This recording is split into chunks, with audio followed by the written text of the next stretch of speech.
Warning, the Stone Age Gamer includes a lot of bad language. Cover your mother ears.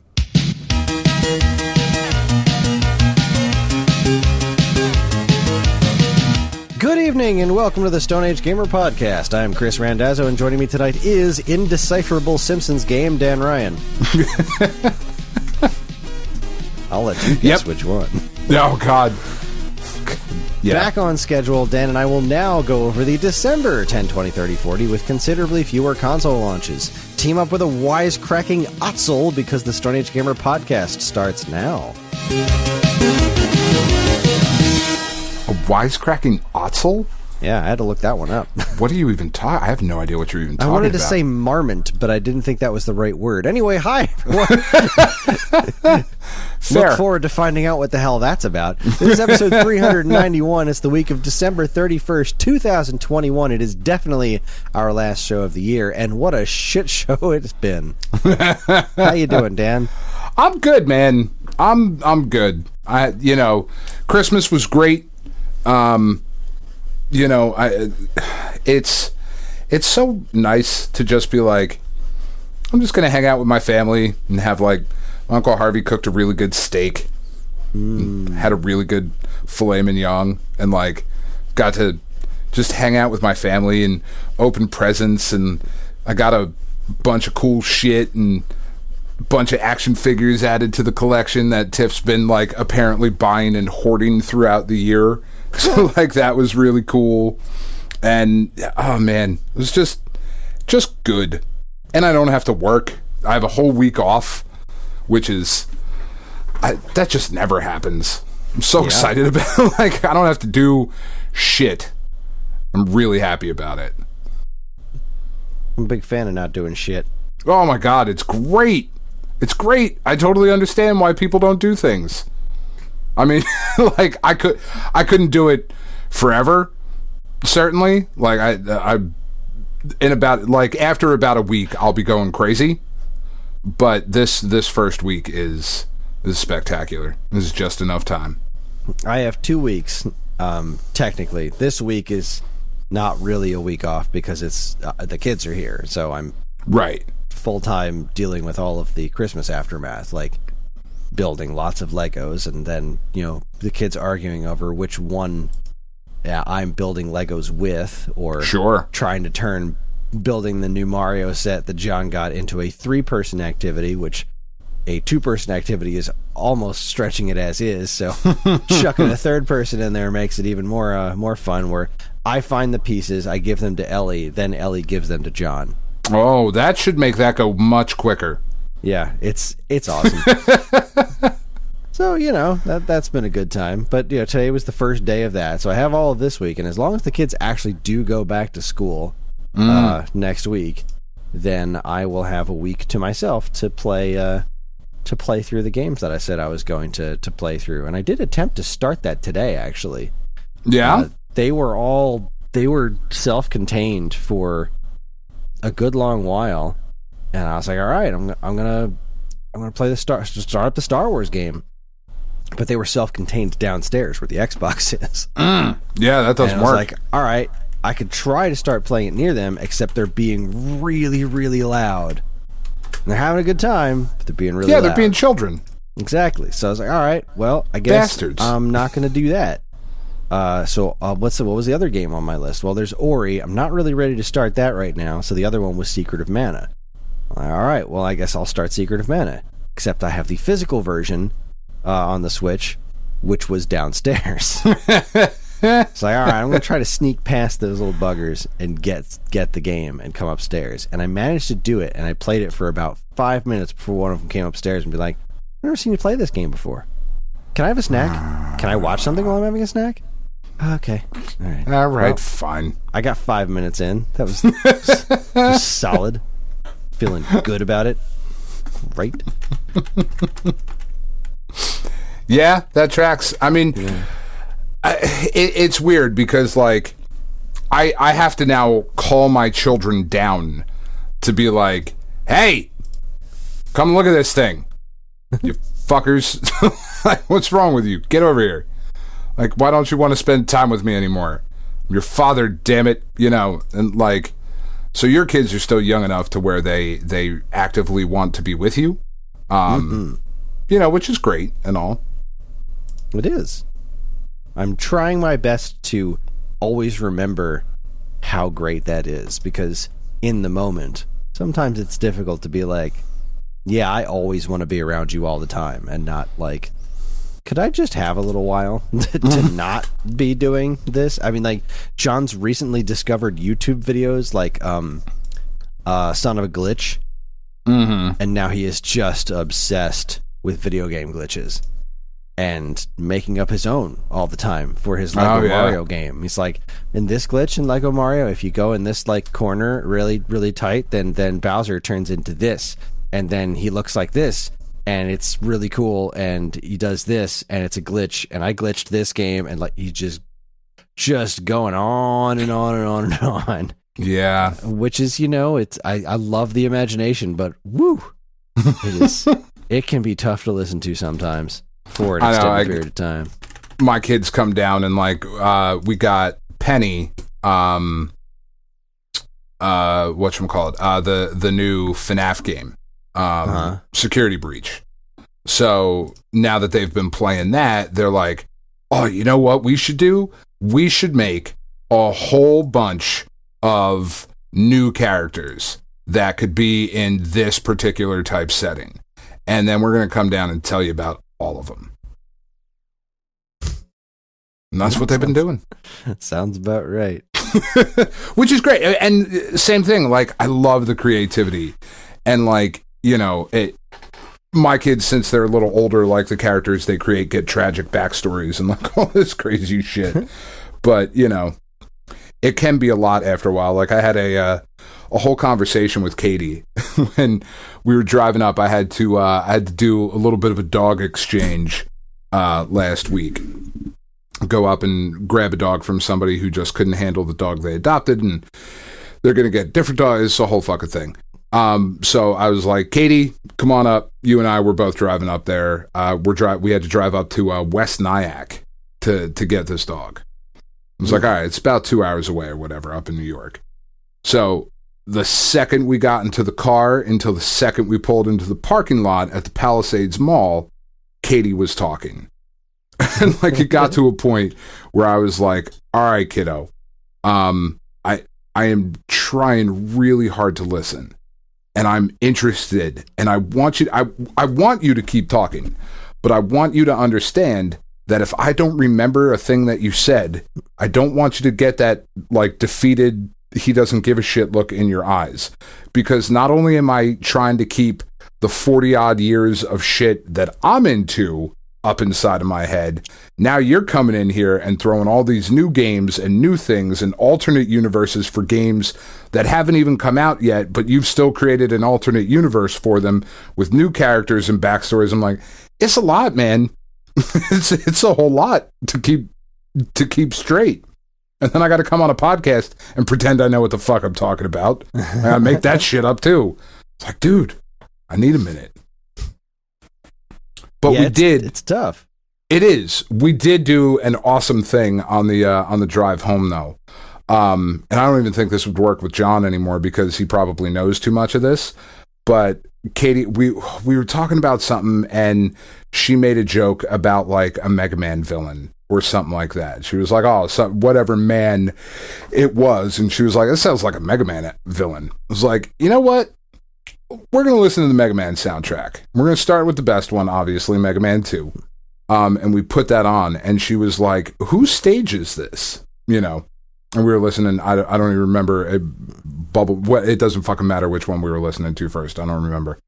But she was like, whose stage is this? I was like, who do you think it sounds like? And she was like, oh, is this like a game? I was like, fuck yeah, it's a game.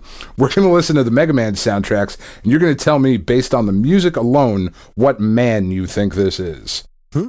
And she actually got, she got some of them. Like fucking Sparkman. She was like, wow, that sounds kind of sparky. I was like, all right, awesome. And like a couple of the other ones, I forget which other. I think she got Heatman and like Airman. She was like, I don't know.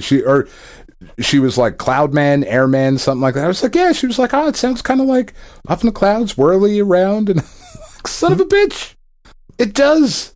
I can't listen to these this way.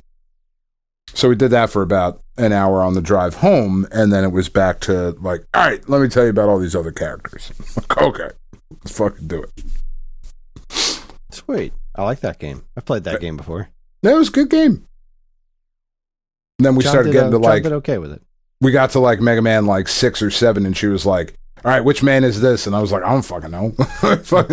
Let me look. I'm not sure. Centaur Man or Yamato Man? How did you not get that one? How did you not get either of those? They seem so obvious. They really do. I mean, when you really analyze the structure of the track, particularly the time signatures, you'll understand why it's Centaur Man's.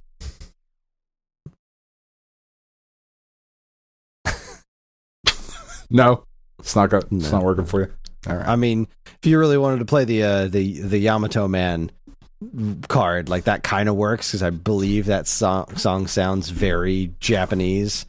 Yamato spear and whatnot. Sure, but outside of that, no. Centaur Man stage does nothing for me. So yeah, good times, yay, good times. What else you been up to? Well, you go first. Let's see. What did I get up to? I got for Christmas. My sister bought me Sonic Colors. Nice. So I guess that's a game I have now. I played the first level. It's fine. I didn't encounter any insane glitches or anything, but it was, it was fine. Seems like a fun game. It doesn't feel quite as tight as I want my Sonic games to feel, but I think that's just a symptom of playing 3D Sonic. But it looks neat, sounds good, it looks nice. It was cool. My sister also bought me Doom Eternal, but she somehow, for Xbox One, which I was super excited about until I realized she bought me the PAL version. Oh, that's something. Which I then discovered, could totally play. I could play it just fine, but I'm a goon, and I need to have that ESRB thing. I don't have one PAL version of Xbox One game on my shelf. I'm not okay with that, so she's going to exchange it for the US version. Let's see. I already talked such about an ass. I love you. The M. It's great. She would not shut up about how much she hates that game, though. She was like, every time I was like, "Thank you, I really appreciate it." I was like, you shouldn't. You should be angry. This game's terrible. You're gonna hate it. It's like, okay, you should feel bad about yourself. Like, okay. I guess I will.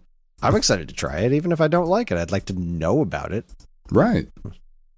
Whatever. Let's see. Other than that, I haven't done a lot. I've had a lot of short periods of time to play games. So I did jumped on the Super Nintendo app and played a few levels of Donkey Kong Country and Mario World Pilot Wings, just to kind of feel the joy of Super Nintendo launch around Christmas time.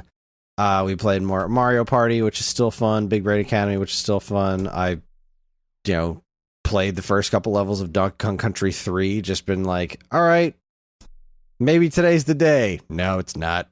It isn't. I don't like this game, and I'm never going to.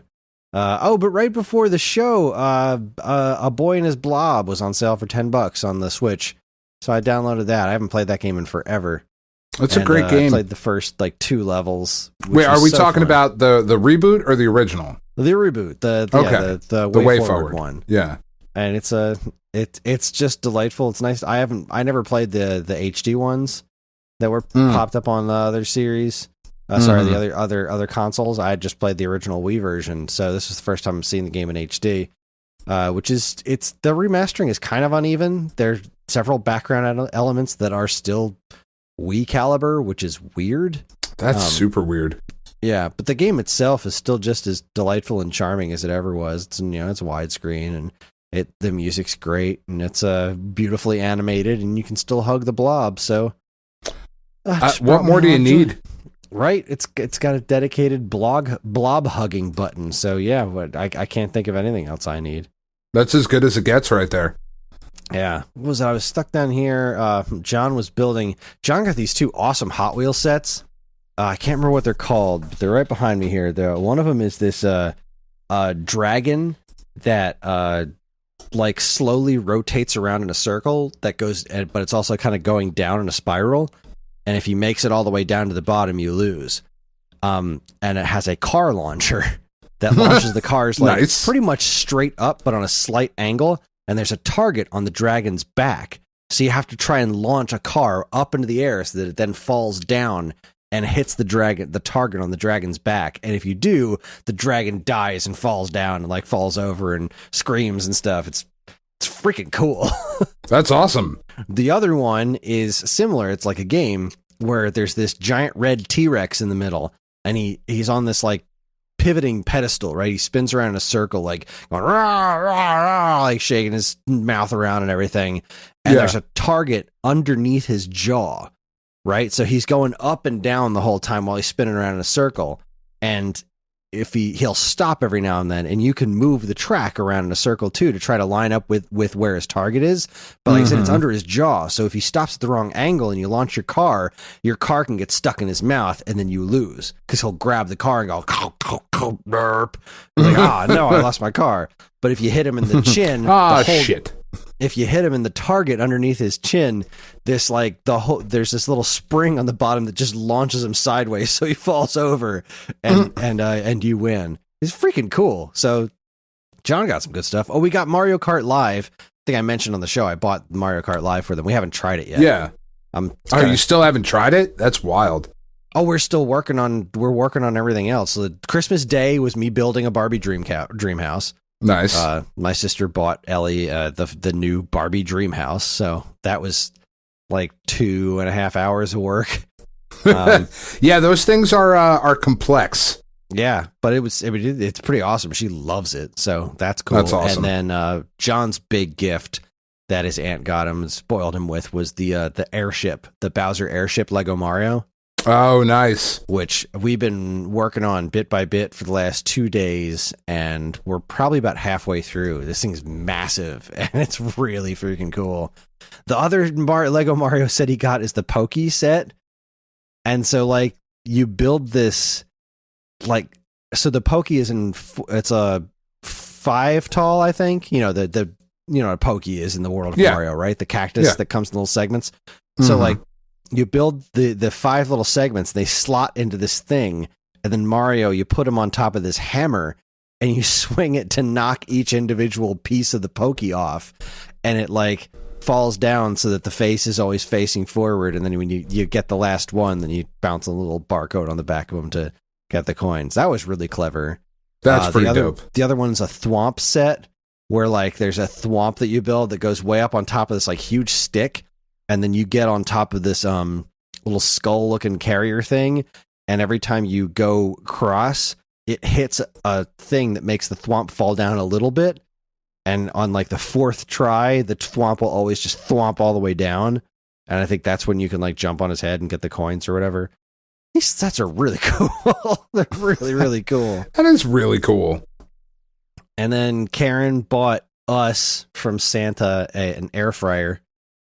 Ooh, that was very exciting. We cooked some French fries in it for dinner, and then she bought me the Griddler. Okay, it's a Cuisinart thing. It's kind of like a souped up George Foreman grill. Okay, so like you can use it like a Foreman grill.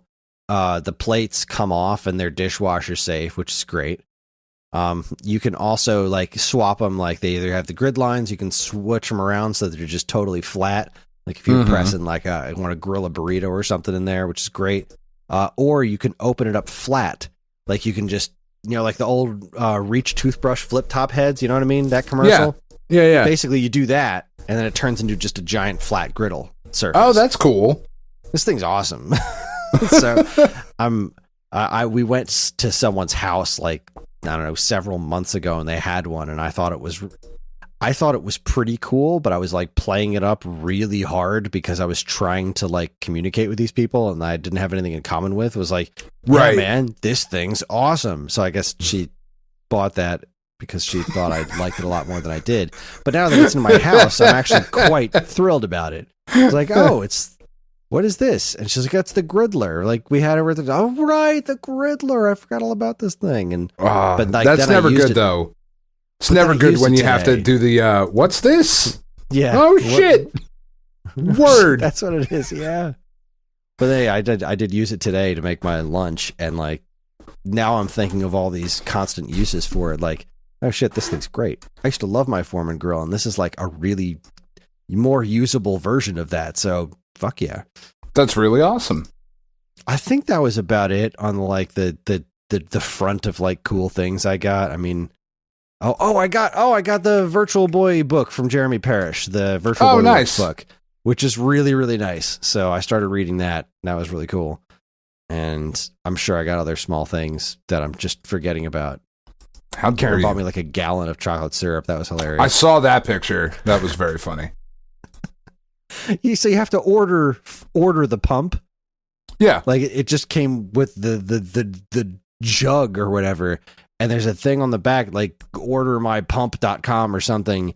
And you go there and it's like, you have to print out this form and mail in a check for $17 to get the pump. You can't just order it online. Like it takes you to a website that asks you to print a form and fill out by hand, pop it in an envelope with a stamp and mail it in with like a check or money order for a pump. I'm like, what the hell is this? That's is absurd. Very, very strange. Can I just order the damn pump online? I'm sure I can. I haven't even tried looking yet, but I haven't even tried, but I'm going to sit here and bitch about it. I definitely am going to sit here and bitch about it. These mother truckers. Seriously. All right, you tell me what's been up with you while I look for this pump. Well, I finished Death's Door. Oh yeah. Oh my god, what a game! Well, it's just so good. Like, just absolutely blown away. How much I enjoyed that game and how much I cared by the end of it. Like the story that they told. No voice acting in it whatsoever, so all through text. Just some really, really great storytelling. Really well done boss fights. And the final boss fight took place over like multiple stages and locations, and like had you warping back to places you had already visited in the game. I was just like, oh my god, this is just so cool. And man, if it were a traditional like 3D Zelda, not 3D Zelda, but like 3D and Link to the Past, like straight on presentation, and I understand why they didn't, but if they had put it in that traditional style, we'd be having a serious discussion here about game of the year for me. Like it's that good. Right. Just really, really blown away by that. Can't recommend it enough. And then I started playing because I also picked up Carrion. Where you're yeah, I've heard about that one. That weird, crazy blob thing, and it is very squelchy. It's very squishy. It's very violent. It's taken me a little bit to get the hang of the controls because they're a lot looser, as you can imagine. You're a big, like, kind of amorphous, squelchy monster thing. So I'm still trying to get the hang of that. But it's pretty cool so far. And then for Christmas, Tiff got me the Guardians of the Galaxy game. And it is fucking awesome. It's so That's good. all I've heard. It's so good. Like the way, because having you just focus on controlling Star-Lord, it was so smart. Like, because you can do quick commands for the other characters.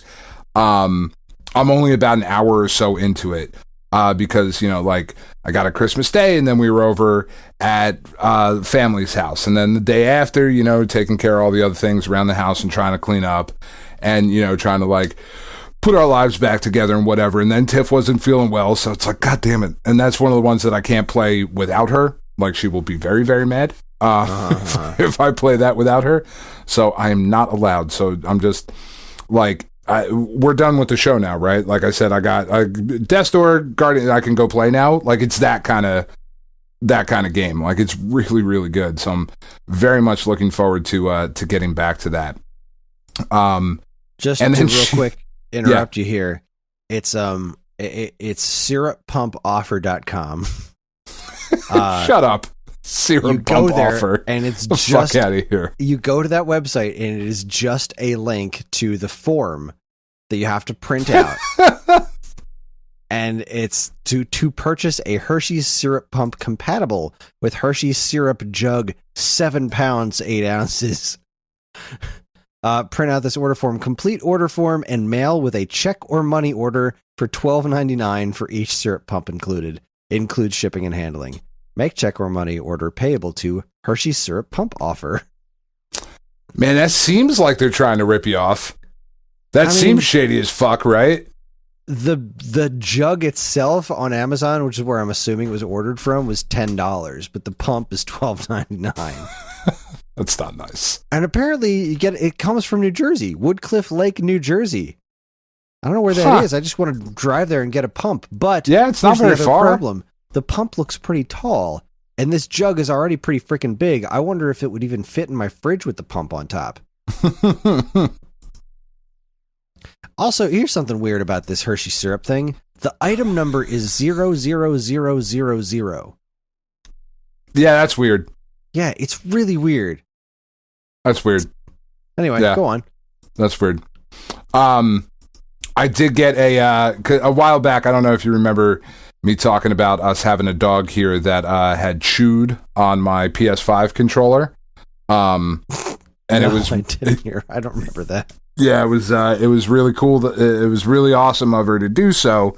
Because it made me appreciate just how much I really liked this one foster dog. Because I did not end her with my hands. So like, I've had some gouge marks in my control, like, and it works just fine. Like it's still perfect. It's all cosmetic shit. But Tiff got me.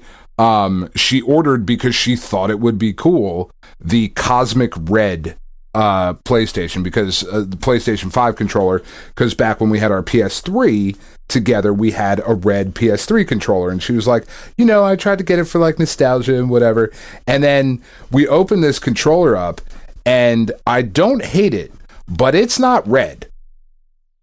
Like, I don't know what color it is, but red is not the color that this thing is. It's cosmic red. Oh, that is purple.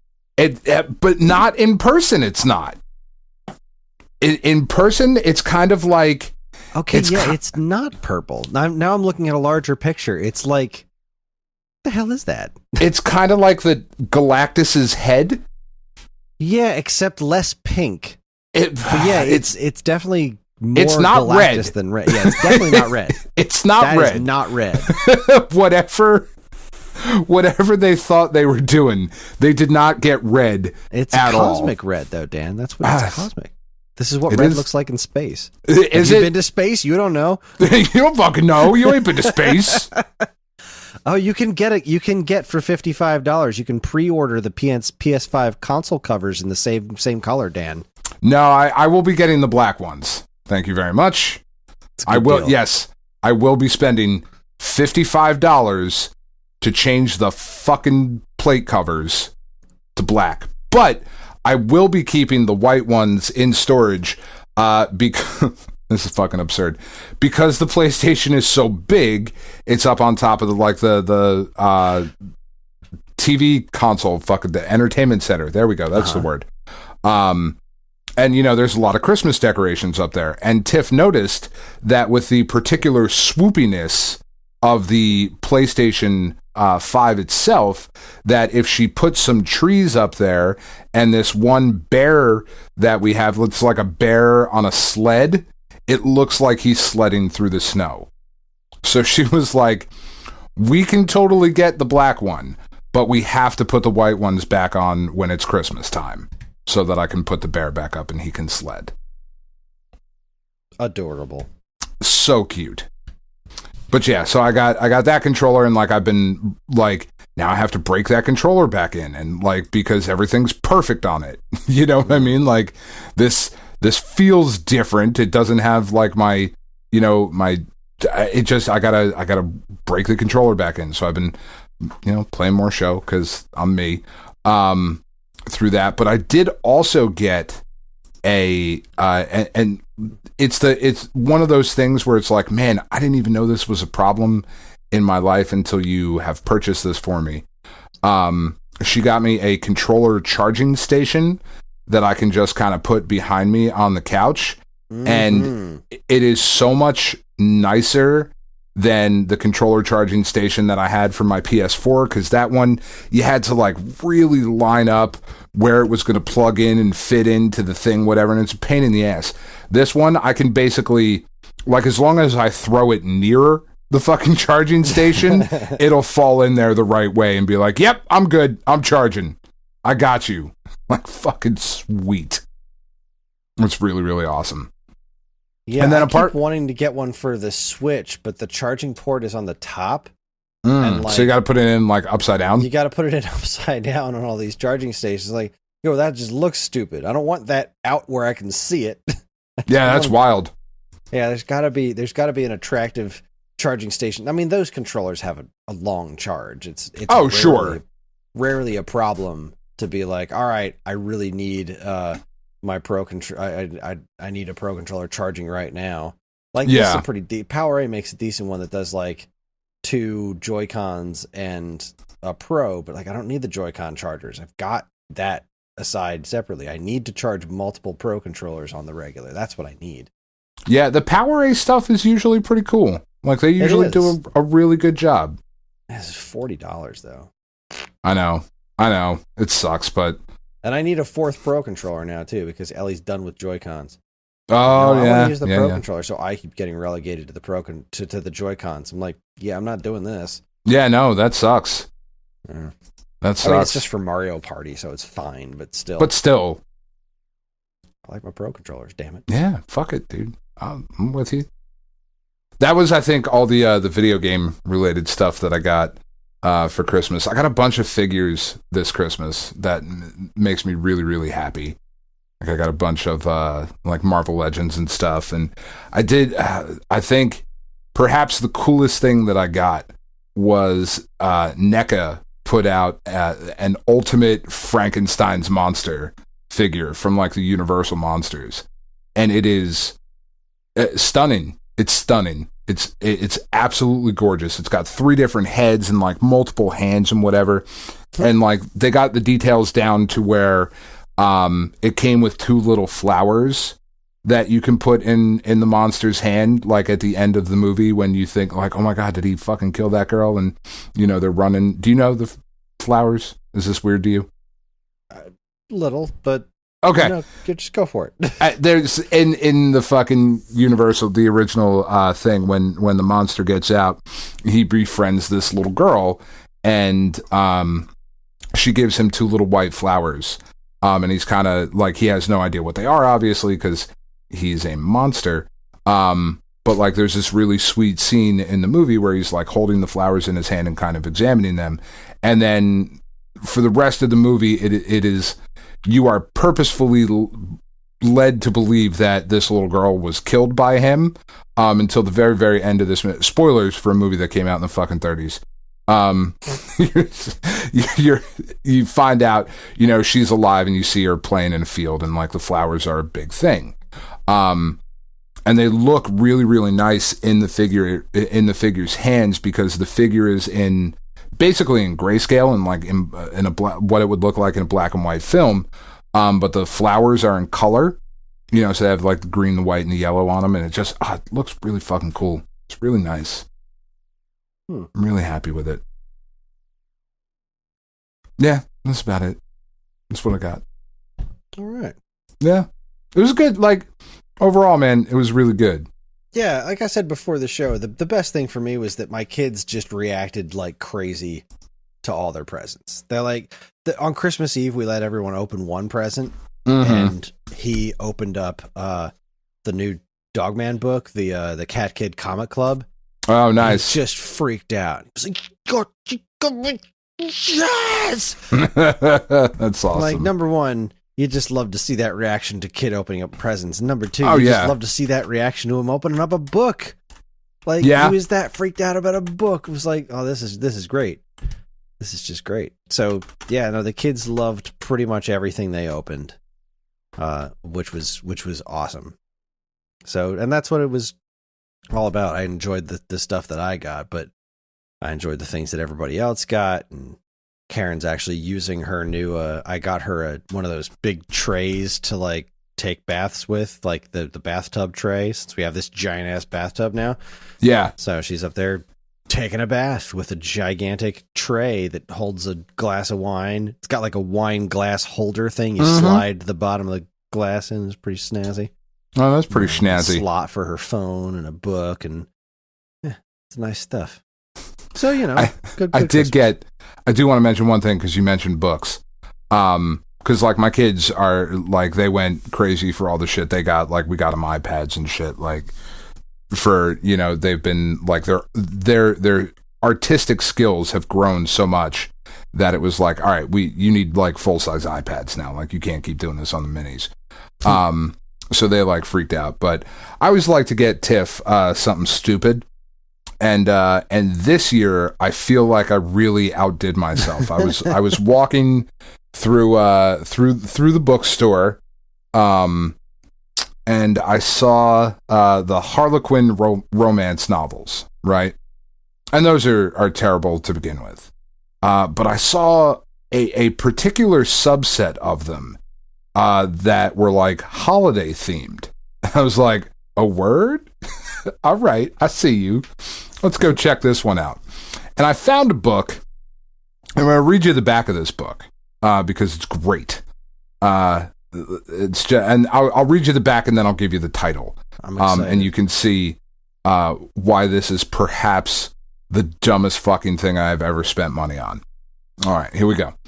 Is she the one who can bring new love into his darkened heart? As a new landlord, Dr. Gideon Bowen is more irritating than ingratiating. Eden Berman should probably consider moving, but in the spirit of the holidays and curiosity about Gideon and his enigmatic past, Eden offers her friendship instead. As their relationship ignites, it's clear that Gideon is more mensch than menace. With each candle of Hanukkah burning brighter, can Eden light his way to love? This book is titled Moonlight, Menorahs, and Mistletoe. Ooh. Alliteration. Oh, it's so good. It's a fucking Jew and a Gentile getting it on over the holidays.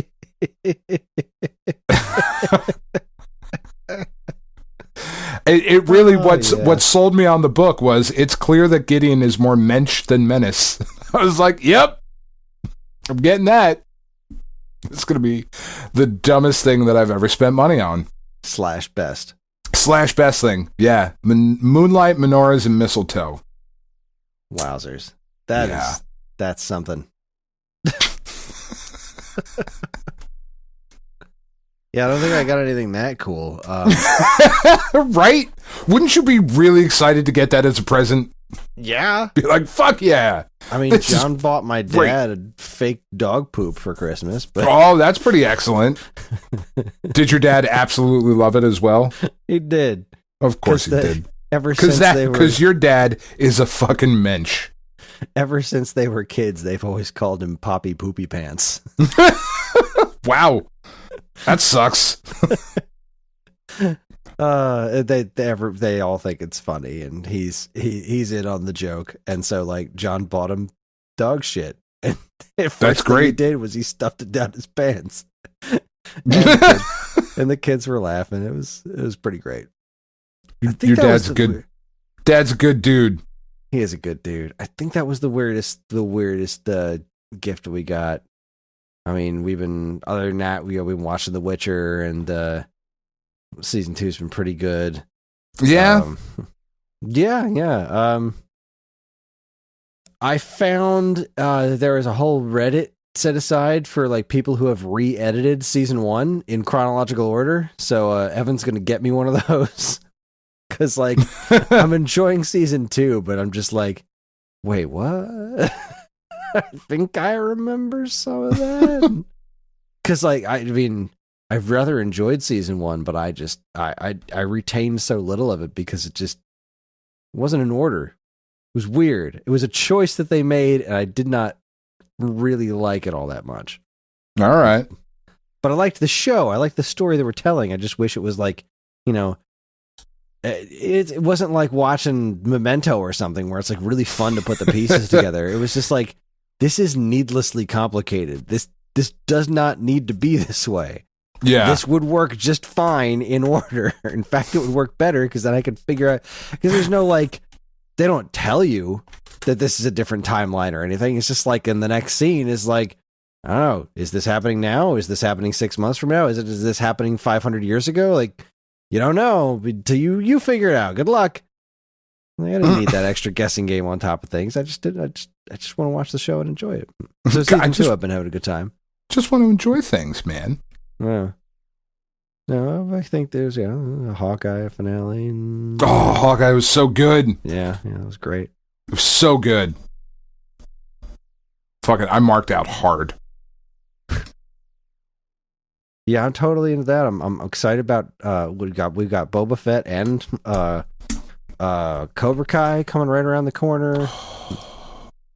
I get more fucking comments on my Cobra Kai shirt that I wear around than literally anything else that I wear. Like, every time I have that shirt on, somebody fucking stops me in a store or whatever. And I'm like, dude, I know, right?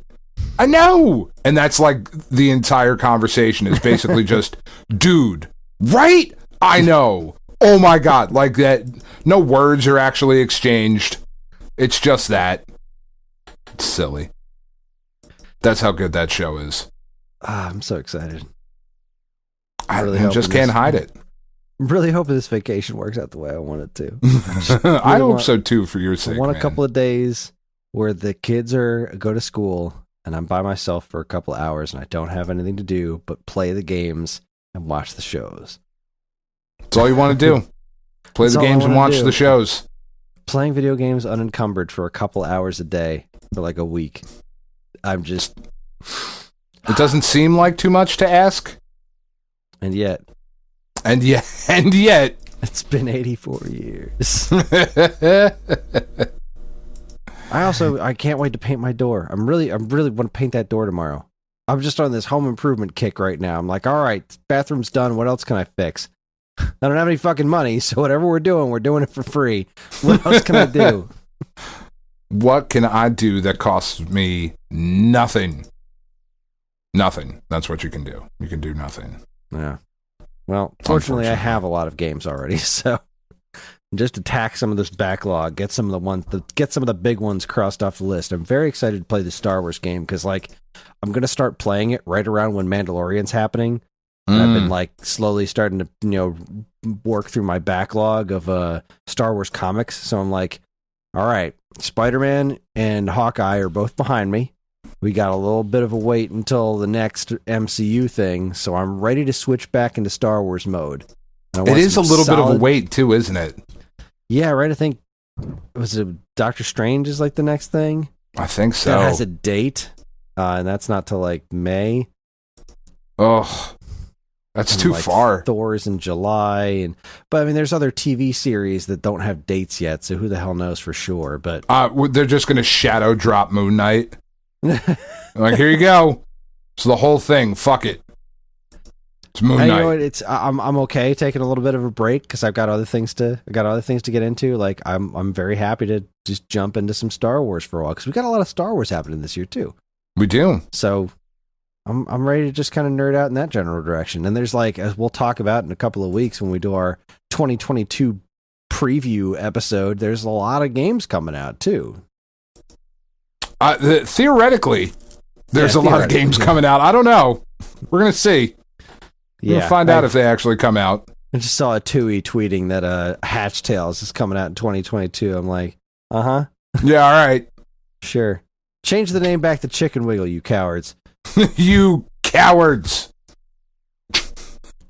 Yeah, kickstarted that back in 2017, I think. Yeah. Good Lord. Anyway, we got a whole thing to talk about, so we should probably take ourselves a break, huh? All right, sure.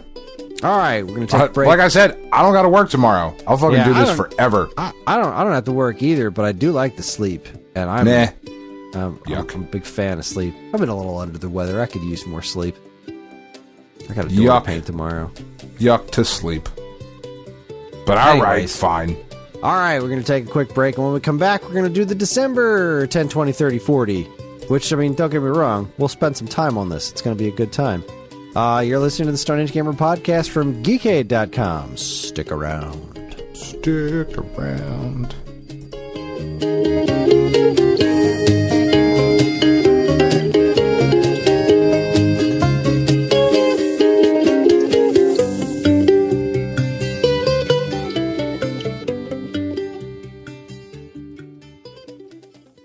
And now, here's a quick look at some of the other original content available now from our partners and Geekade.com. Alright, so I didn't write commercials because I'm on vacation. I didn't feel like writing commercials, so I am just going to talk about that you should go check out the Stone Age Gamer YouTube channel, because that is where I'm putting an awful lot of my focus these days. I've been having a ton of fun making new video content for it.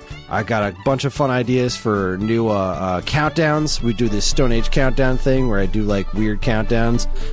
And I was just talking to our good friend Mike Sheridan earlier today, and he gave me the idea. I mean, good friend. Good friend. Yeah. Love that man. Acquaintance. Oh, please. Love me some Mike Sheridan. I'm just kidding. We were talking earlier, and he gave me the great idea to do a top 5, probably top 5, because 10 is a lot more video editing. But pause music. It's too much editing. I don't want to do that. Sounds like a lot more work. I don't want to make the videos too long, but yeah, top 5. I'll probably do like top 5 and then like some honorable mentions. But yeah, pause music. Oh, that's not bad. We just started talking about pause music. It's like, oh, dude, I am definitely ranking these. I'm making a video on this. Because really, why wouldn't you? Pause music. What's number 1? I don't know. God, I don't even have a thought to what number 1 might even be. That's wild. Like, my gut says Battletoads.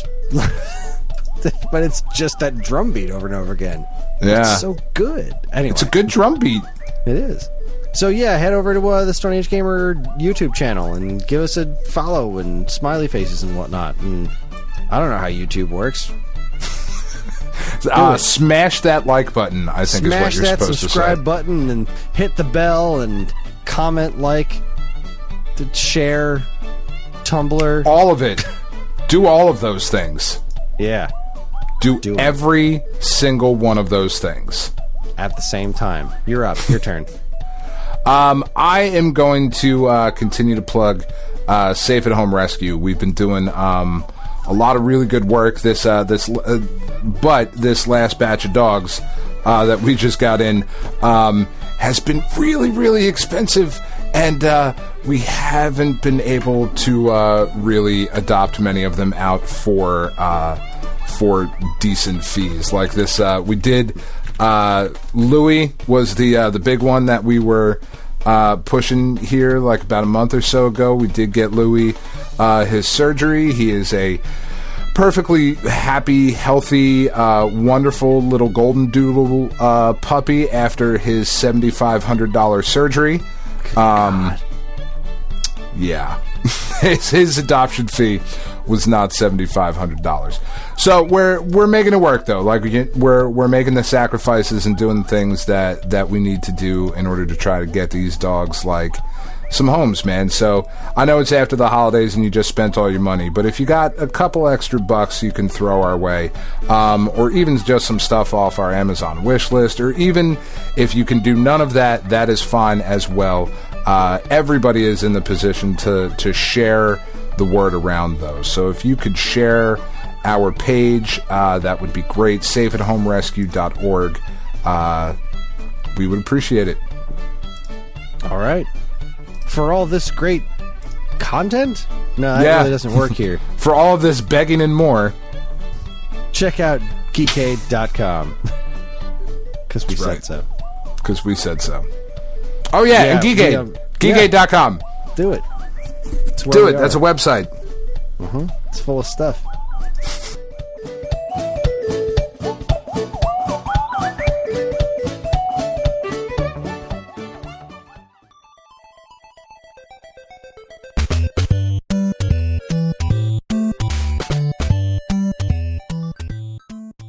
right, everybody, we are back to take a Super Saiyan shit all over this year.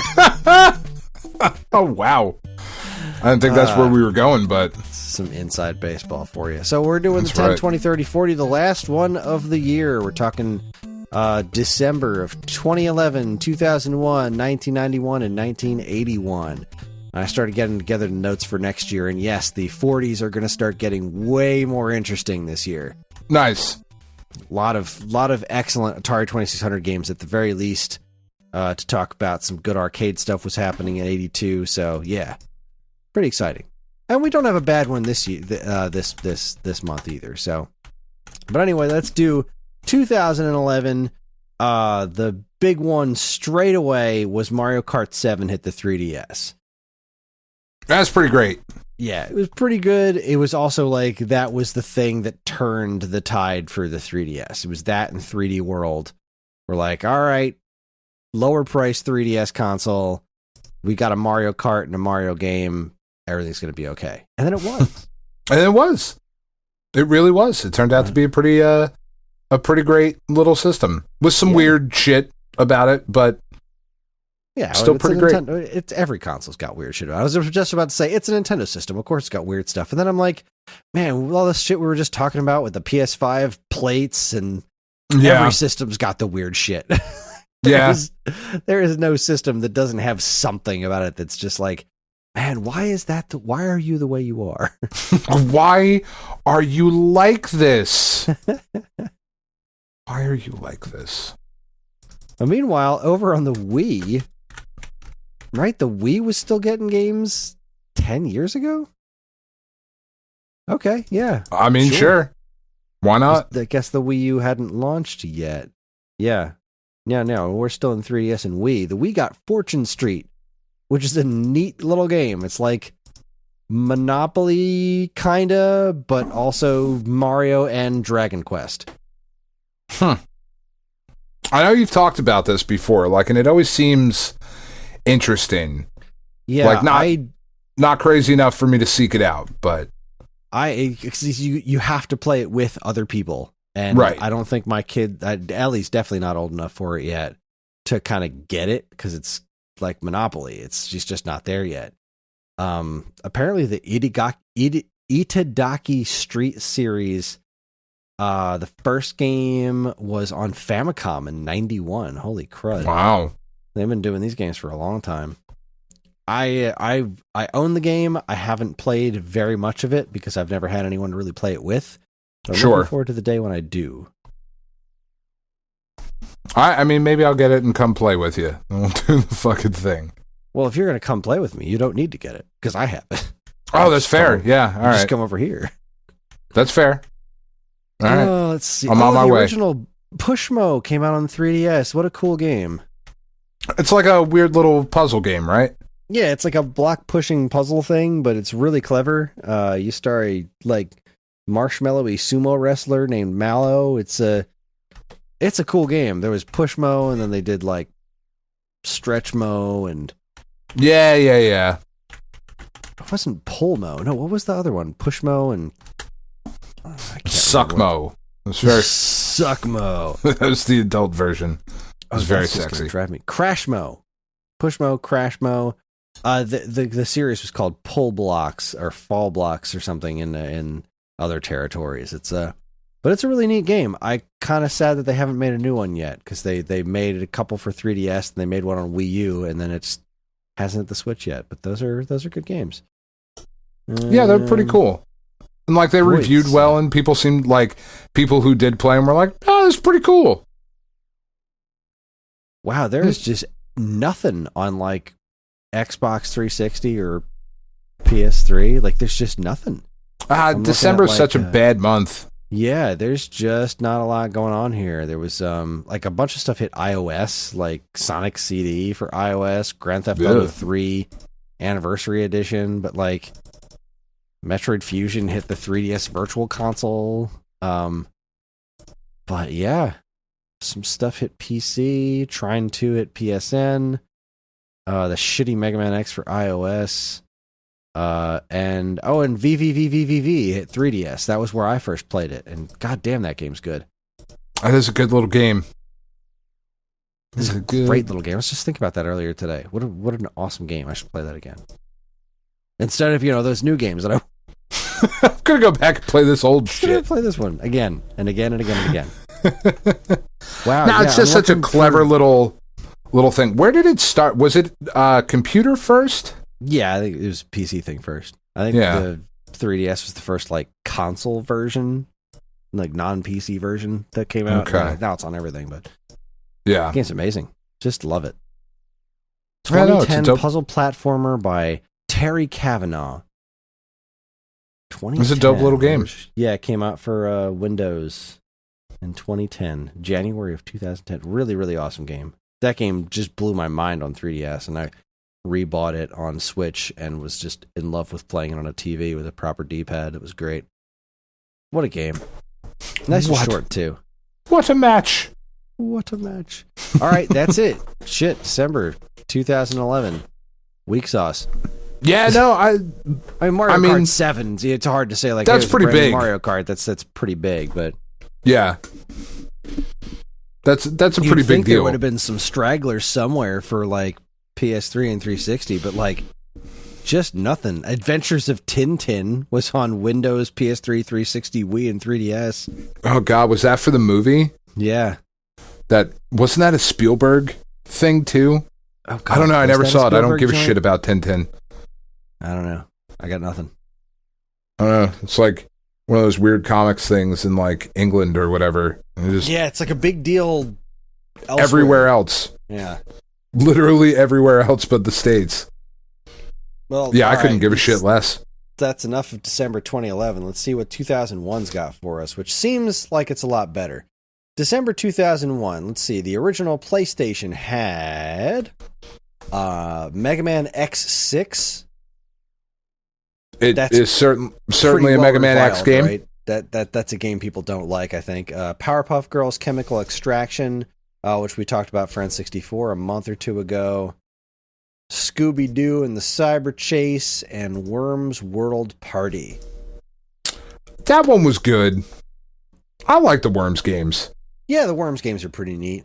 We're already in, Xbox and GameCube just launched last month. PS2 is going strong. So, we're not really expecting big names on PlayStation 1 at this point. But we did get a new Mega Man game, regardless of its actual quality. It was a thing that happened. And that Scooby-Doo Cyber Chase game sold like hotcakes. I remember selling that out like nuts.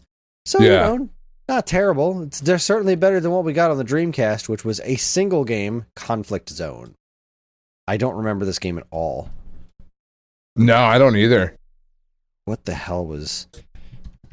Show me Conflict Zone. Show me potato salad. What the hell's Pipe Cracker? I just got an ad for something called Pipe Cracker. It showed me Earthworm Jim 2. I don't know what that is. All right, let's see. What is your internet's very different than mine? Just looks like some generic... Oh, it's like a strategy game, huh? Oh. Okay. Very exciting. Looks bland as hell. Okay, good for you, Dreamcast. Well done. PlayStation 2 had a pretty good month. Oh, PlayStation 2 had a great month. Look at this. Baldur's Gate Dark Alliance. That was huge. Legends of Wrestling. The first one. Not huge, but it had Legends of... It did indeed have Legends of Wrestling, which was cool. It wasn't ultimately great, but it was a big deal. People were stoked about the game, right? Yeah. But then they played it. The original Jak and Daxter. Daxter is an Otzel. That's right. Like a cross. What a fucking game that is, though. Yeah, that was a cool game. I never played through it, but I did play a little bit of it, and it was very impressive. And what? Yeah.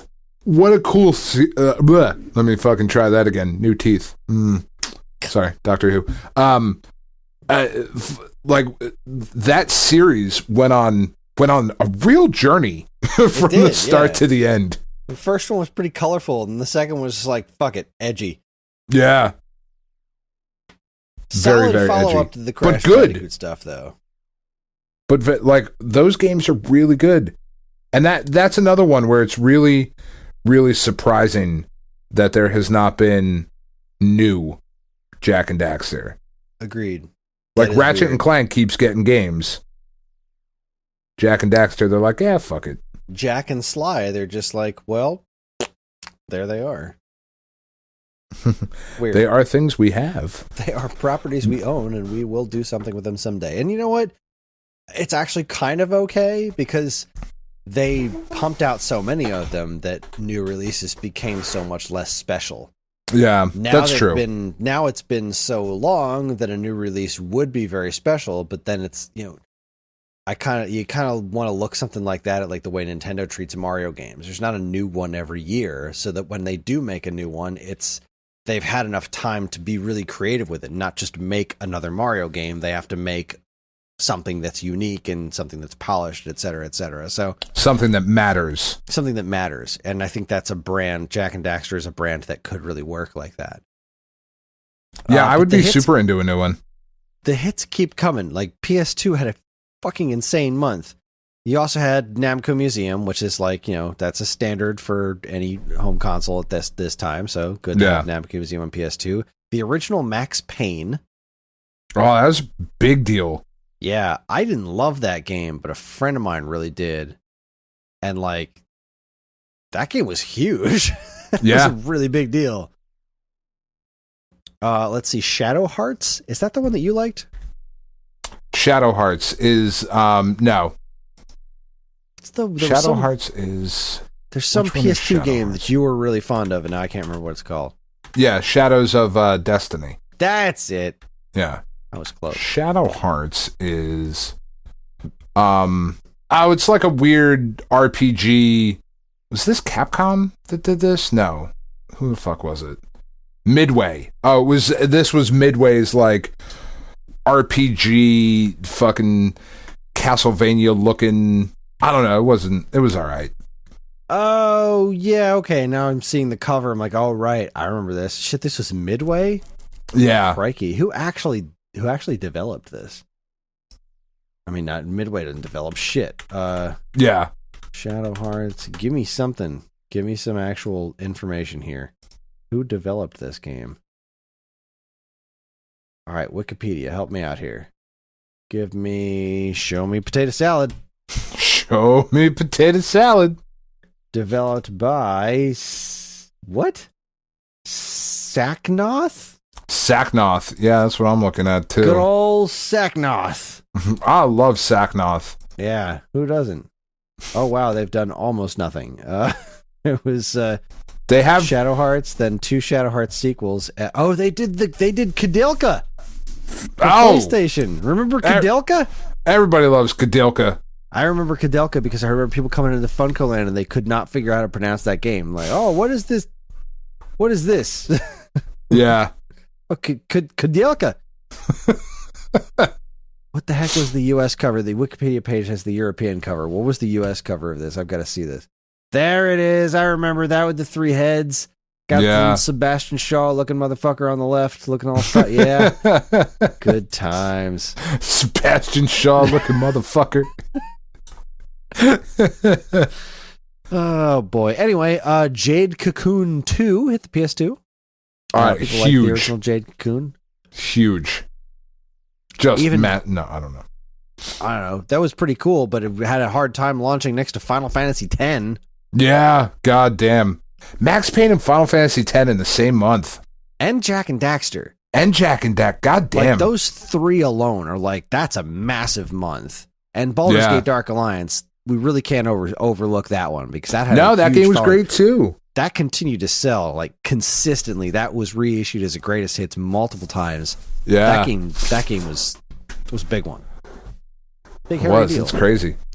So let's see how did the GameCube answer to that massive month. I mean, Final Fantasy X. Let's talk about that for a second. It's Final Fantasy X. It was the first properly fully 3D Final Fantasy game. Has a really weird scene with some dude named Titus laughing. It's got Blitzball and asymmetric shorts, and I never finished the game. But it's got Blitzball and asymmetric shorts. Blitzball was really fun. I like that game. I don't know that I ever finished it either because it came out when I was in college. and I just didn't have time, you know. Yeah, it was between the like kind of thing that I just being in college. I bought it. I put some time into it, but as you'll see with the GameCube, other things happened as well. The GameCube this month only had 4 games, which is probably a good thing because 2 of them were pretty hairy deals.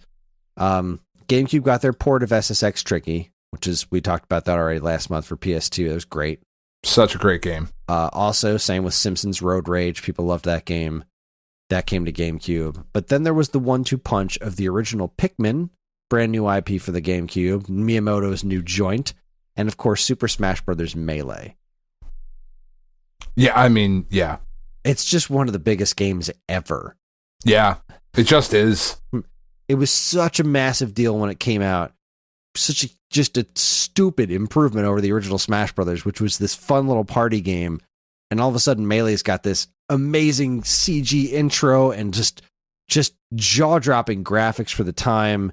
A huge roster of characters. The first Fire Emblem stuff to ever come to America.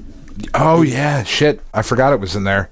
Unlocking Marth and Roy. I was like, who the fuck are Marth and Roy? They're from Fire Emblem. What's a Fire Emblem? What's a Fire Emblem? And boy, do I wish we had never asked that question. You know what? It would be fine if it wasn't just, if they weren't so in my face about it, but whatever. Yes, Smash Bros. Melee is still being played regularly today on like big stages, which is nuts. Like, the Melee defined the GameCube. Like, it was just an absolute massive title. And then, the launch of Pikmin. Like, that's another one that's still around. And hooray for the new Pikmin on the Pikmin 3 Deluxe on Switch was the best-selling Pikmin game ever. So it's like, it's really good. There's an audience for Pikmin out there in the world. Let's get some more of them. Let's keep them churning out, huh? Pikmin 3 Deluxe is really good. So like it's only 4 games, but it's 4 really solid games. So, yeah, that is really, really solid. And I mean, you put that together with the PlayStation lineup, and like you were talking about some seminal big time releases. Yeah, like just absolutely insane. It's like, wow. Especially if you're assholes like all of us who own all of the systems, for the most part, and you're like, oh, well, fuck, dude. Yeah. God damn it. The Xbox, on the other hand, had more releases, but probably not as many. Like, they also got Max Payne, Simpsons Road Rage, and SSX Tricky. You got MX 2002, all right. NHL 2002, cool, good to have. Yeah. Batman Vengeance had already been out on other consoles. They got a port of Silent Hill 2, boat racing game Blood Wake, and I remember Blood Wake. So why are you trying to make boat racing so tough? This was kind of their big deal, which actually, if I remember correctly, turned out to be a pretty shit game, was Star Wars Obi-Wan. Oh yeah, that game's not very good. I mean, I tried it and was like, well, nope, still not buying an Xbox. I mean, I eventually did buy an Xbox. Obviously, sure. The original Xbox has a handful of great games on it, but I remember this Star Wars Obi-Wan game. People were excited about this. It's like, oh, I get to be young Obi-Wan and just go out there and slice dudes up with a lightsaber. And it was a pretty middling game. Yeah, its Metacritic score is a 58 out of 100. Yeah, that's kind of what it was. But for a Star Wars game, that's just not good enough. It's not. It just isn't. Like, especially one that game, for people who don't remember, like, was so hyped at the time. It was super hyped. But look what it launched against. Like, yeah, it's got Max Payne and SSX and Simpsons, but so do the other platforms. But you're also launching against the brand new Miyamoto game, Smash Bros. Melee, which was like the ultimate game crossover, Final Fantasy freaking 10, and Jak and Daxter, another a PS2 exclusive. Same with Baldur's Gate Dark Alliance wasn't on the other platforms yet. Like, it was just... It yeah, that's enough. Crazy. Like, the Xbox had a killer launch last month, but like everyone followed it up, and Xbox was like not quite there. You're just doing Xbox versus GameCube and PS2 this month. Xbox was definitely in the third place position as far as I'm concerned. Yeah, for sure. And then rounding things out for 2001 was the Game Boy Advance with the steaming piles of garbage that were, oh boy, Army Men Operation Green, KO the Kangaroo, and probably the shittiest of all, Mortal Kombat Advance, which at the time got Electronic Gaming Monthly's lowest score ever of a 0.5 out of 10. Wow. Where like I think they said that the controls were, the game took your inputs as vague suggestions instead of actual commands.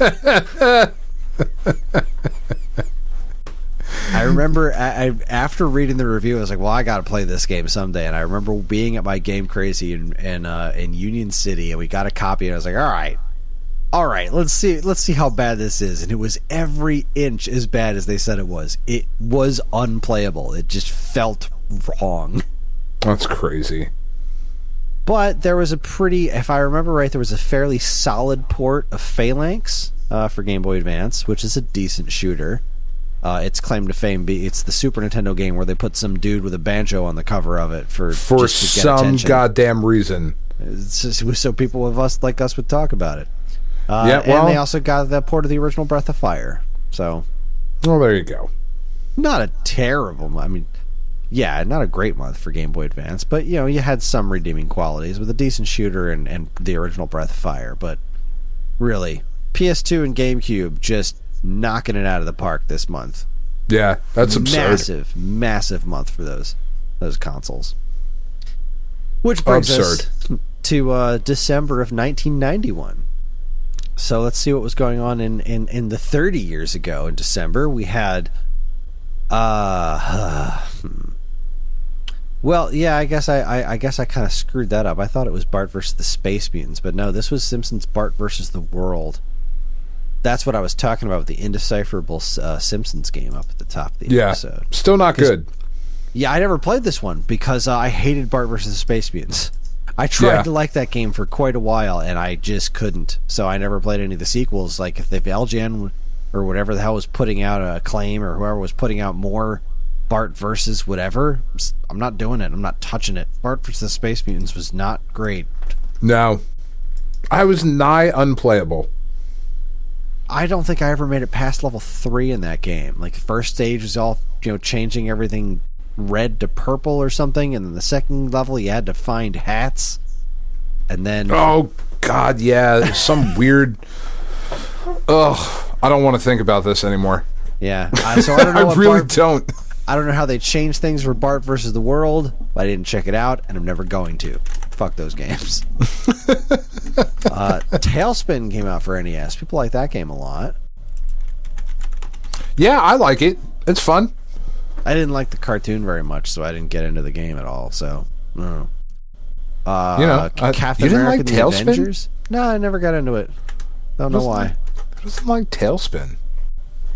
I don't actively hate it. It's not something I dislike. Just wasn't really my bag of tea, as it were. Spill the tea, sis. Captain America and the Avengers for NES. How was this game? Oh, right. This was just a straight-up side-scroller. Whereas the other Captain America and the Avengers game, like the arcade game, were the beat-em-ups. God, I don't think I've ever actually played this one. No? It's good. Yeah, it doesn't look bad. It's got an awful cover. The box art on this is just dreadful. It just looks like cheap. Yeah, it looks cheap. It looks like it was just nobody put any thought into it. Yeah, it definitely does not look like something that you should be like, yes, this is gonna be awesome. And very excited. They were close, right? Because you've got this artwork that's it's very comic books of the era, but then there's just this weird black cutout of the logo shoved into the corner. Yeah. It just doesn't make any sense. It makes it look, I mean, it's Data East, so go figure. Well, yeah. You got Cap, Vision, Hawkeye, and Iron Man. And it was White Vision too, wasn't it? Yep. Yeah. Thought so. So, good times. Thanks, Data East. Yeah. Looks pretty neat. It's a action platformer with some Avengers characters in it. It's so funny looking back on this stuff when this was just not a big deal. Like, who cared about the Avengers back then? Like, nobody. It's so nobody at all. Like, these guys were like second, third fiddle to like your Spider-Man and stuff, or the X-Men, and now like Avengers is one of the biggest, most well-known properties in the world. It's why they were able to do the fucking Iron Man movie. He was a C-list character, if we're being generous. Yeah. Like, if we're being generous, that is where he was. So I'm looking at this playthrough and I'm seeing Hawkeye and Cap, but I'm not seeing Iron Man or Vision. Were they like even playable in this? I don't even know, man. Huh. I don't remember. Last boss is some sort of roided out version of Red Skull. That's pretty cool. It's doing like hurricane kicks, and I think they're fighting on the moon. This is great. I think I've played through like the first 5 or 10 minutes multiple times and been like, nah, never mind. ShatterHand. This is a good one. NES, I fucking love ShatterHand. ShatterHand is one of those like really cool side-scrolling action platformers that the Nintendo was so good at, and like, God, it's just such an 80s looking game. Just the name, the cover, where he's punching and his hand is shattering to reveal robot bones, but he's got like super rad glasses on. It is of its era.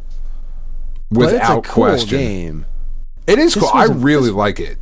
This wasn't one that we did Summer Series on, no. No, we did Power Blade. Power Punch, yeah. Or Power Blade, yeah, that's it.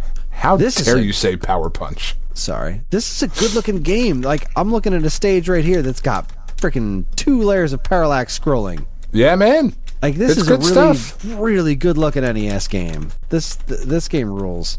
Do I have this game? I think I do. Is this one of those like games that got stupid expensive? Like, I think it is. I feel like it probably is. All right, let's. I mean, it's as stupid expensive as the rest of them. Shatter. Yeah, I do have ShatterHand. Fuck, loose at $75. Fuck that. Good gravy. I think I have it. Who wants it? Sell it to you for $70.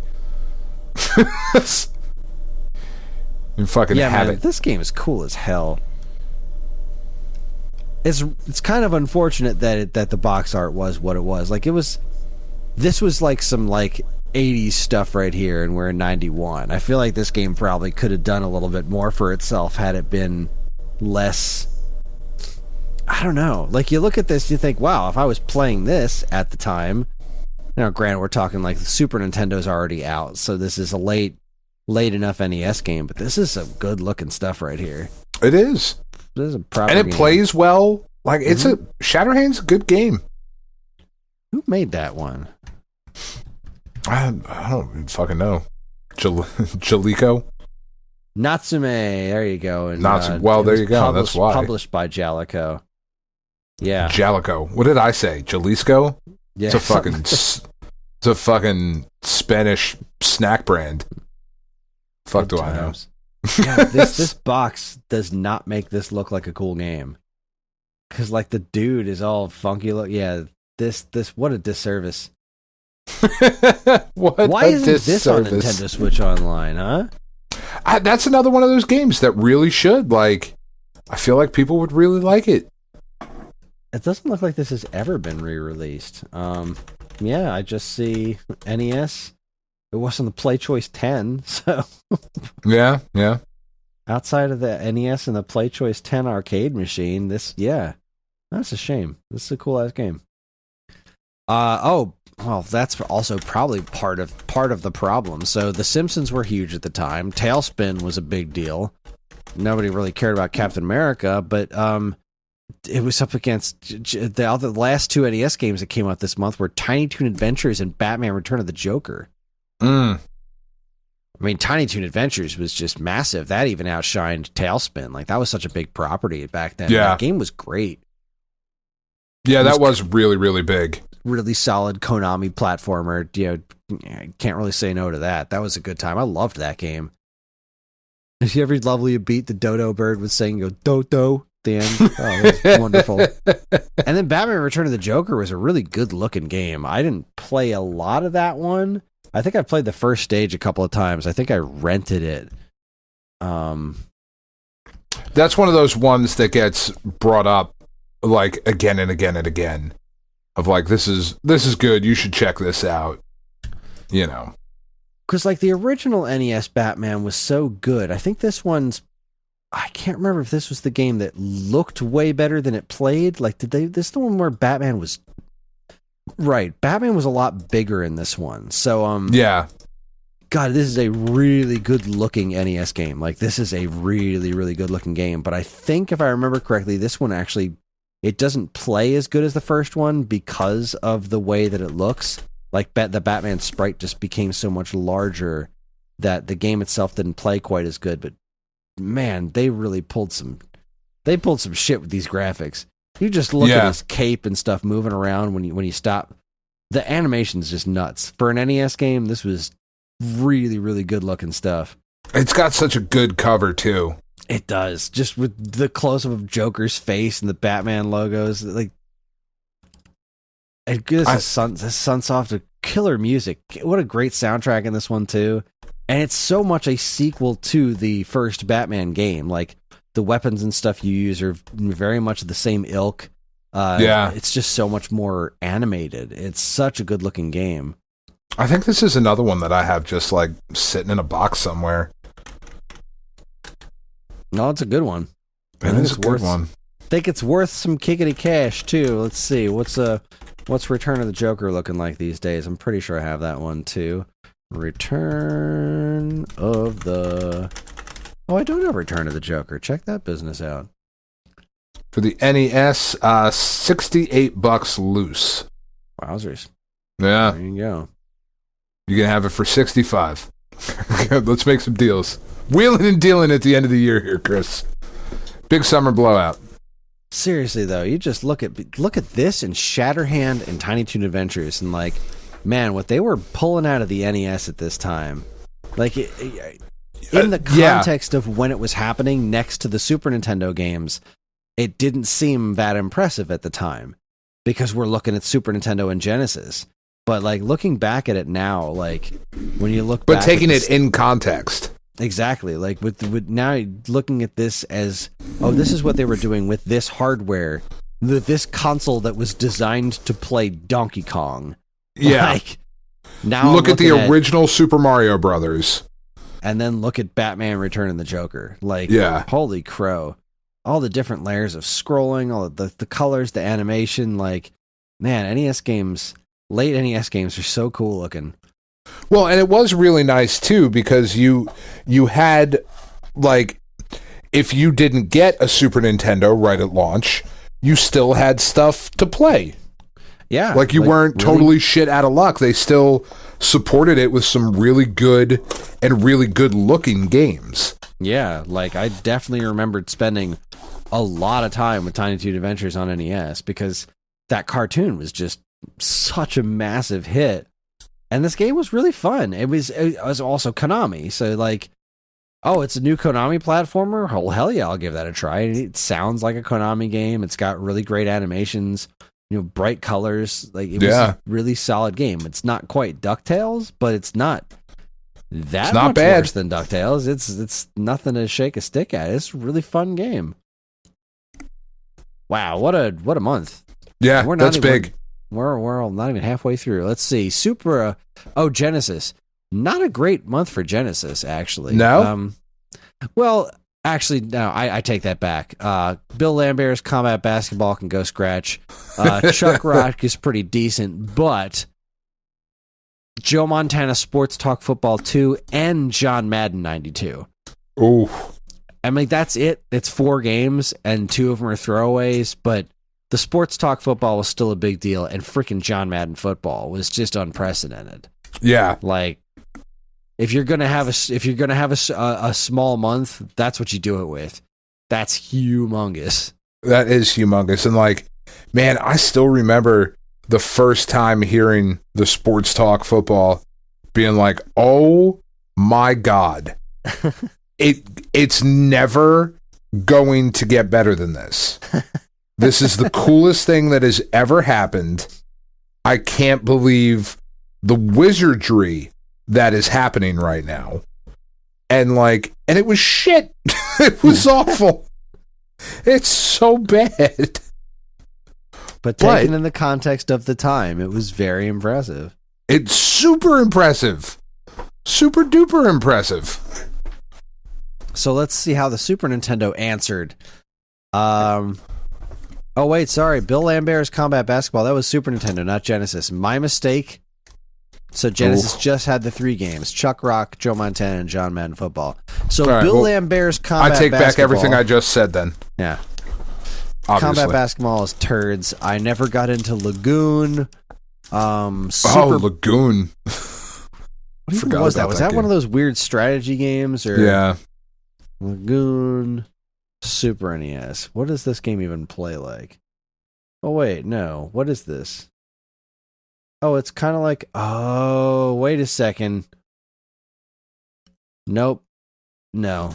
This is like a top-down action, almost Zelda-like, I think. But I think this game is a pile of trash. It's not the game we were thinking of. No, it's not.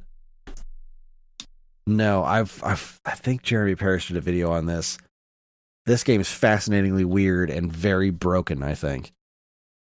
Neat cover art, though. Fascinatingly weird and broken. I feel is a good way to describe a lot of those early games from weird publishers. Like, what the fuck is this? Also, great way to describe us. Yeah, that's fair. Super Baseball Simulator 1.000. I don't know. Yeah, no, that's good stuff. Okay. I will not disagree with you. It is good stuff.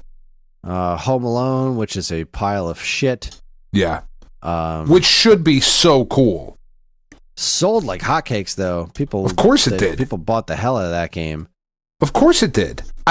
The power of the Home Alone movie cannot be understated. That's true. It was such a massive, massive thing.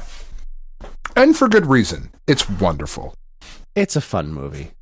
I didn't like it nearly as much as my sister did, but she was kind of obsessed with that movie. But, it's so great. It should have made for a great video game, but it just kind of didn't. Yeah, it's something they should really... I don't know who I would want to do it, but somebody should go back and do that game now. Make just a really fucking awesome Home Alone game. Just setting traps for criminals. Yeah. Oh, dude. You know that shit would be like a fucking Game of the Year massive seller. At this point, hell yeah. Look at stuff like Cobra Kai. There's all kinds of want for that kind of nostalgia. Let's get on it, Kris. Let's get developing. We'll hire somebody tomorrow. No, you and me. We're just going to figure it out. We're going to do it. We're going to make it a Flash game. It'll be great. Sweet. I'm in. There was a really solid port of Super Off-Road, which was, as a game, was pretty long in the tooth by this point, but still, pretty fun. But the big one was Super Castlevania 4. Just one of the best games, period. Yeah, that game's fucking great, man. Yeah. It's great. It's such a smart reimagining of the original Castlevania. They took everything about the original Castlevania and really added to it and changed it enough to where you can play it as a separate thing. Yeah. And it's not just like, oh, this is the first Castlevania again. I mean, like the story is the first Castlevania again, but outside of that, it's indistinguishable, right? The play mechanics are different, the stages are different, like the structure is different. It is, I mean, that's why they called it Castlevania 4, like just because the story is the same, that the game is not. Yeah, no, it is an outstanding game. Absolutely outstanding. So, all right, that's a solid month. So we got one masterpiece, couple of turds, and just a little bit of interesting stuff. So, all right, couple of turds. Just a couple of turds floating in the bowl. Yeah. Let's see what the Game Boy was rocking. Let's see. Dick Tracy came out for Game Boy. How was the Game Boy version of that? I can't imagine it was great. Yeah, no idea. Double Dragon 2 came out for Game Boy, which was interesting. Why was this interesting? Because it actually played? I think it's because it's like, it plays... Alright, I think, I could be very wrong, that this was a port of a Kunio-kun game that was dressed up as a Double Dragon game, which is crazy because Double Dragon is itself a spin-off of the Kunio-kun games. Of the Kunio-kun games. We're getting back into fucking Wonder Boy territory with that kind of shit. Oh, yeah. Yeah, that's a fun lineage. I'm not 100% positive. I could be wrong, but Double Dragon 2 for Game Boy is super interesting. It's not a bad game either. It plays pretty well, and the cover art's hilarious because it's the cover art for Double Dragon 3, but they just replaced the Roman numeral 3 with a Roman numeral 2. All right, then. Fascinating. All right, your favorite game title ever, Double Dribble 5-on-5. The fuck? Fuck you. I know how much you love it, Dan. Doubled would... That's... I'm trying not to freak out. I'm fucking vibrating here in my chair. I'm so fucking angry again. I am fucking War of the Worlds angry, Kris. That's the level of shit that this makes me feel. All right, hold on a second. I need to see something here. Double Dribble NES. Hold on, let me get to a little gameplay here. I'm doing some research. 1, 2, 3, 4, 5. Nope, it's still 5-on-5. I got nothing. I thought for a second, like, well, maybe Double Dribble was 3-on-3. No, it wasn't. It wasn't. That's one of the things that makes me so angry. Like when they made Jordan versus Bird, they highlighted the fact that it was just Michael Jordan versus Bird. It was like the whole thing. That was the point. Good times. You highlight when it's not what it's supposed to be. Moving on. It's just, oh man, I can actually feel the hate radiating, dude. I'm shaking. I'm shaking. You got a port of elevator action. Okay. You had the immensely interesting Faceball 2000, which was a first-person shooter for Game Boy. That's kind of cool. That actually works. Yeah, that's just a wild game to look at, you know? Yeah. I just want to watch a little gameplay of that, just because I haven't seen this game running in ages. It's so weird. I wanted to love this game, and I never actually got it, but I just remember seeing the smiley faces and like, what is this? This is weird. I kind of love it. Kind of into it. Yeah. And then it sucked. But here's the thing. So we've got, I think this is what really defined the Game Boy this month, was getting a lot of big names from the NES onto the platform for the first time. And now Double Dragon 2 wasn't the first Double Dragon on Game Boy, but having that one show up on there is a big deal. Double Dribble showing up on Game Boy is a big deal. You also had Mega Man and Dr. Wily's Revenge, Ninja Gaiden Shadow, and Turtles 2 Back from the Sewers. Yeah, it's pretty big. That's a lot. That's pretty big. That's a lot, yeah. So here's your portable Mega Man. Here's your portable Ninja Gaiden, even though it's not really a Ninja Gaiden game. It kind of is. It's it's officially Ninja Gaiden. And then, the bigger than all of it was Ninja Turtles, because shit. Ninja Turtles. man, like really trying to think about how crazy Ninja Turtles mania was at that time.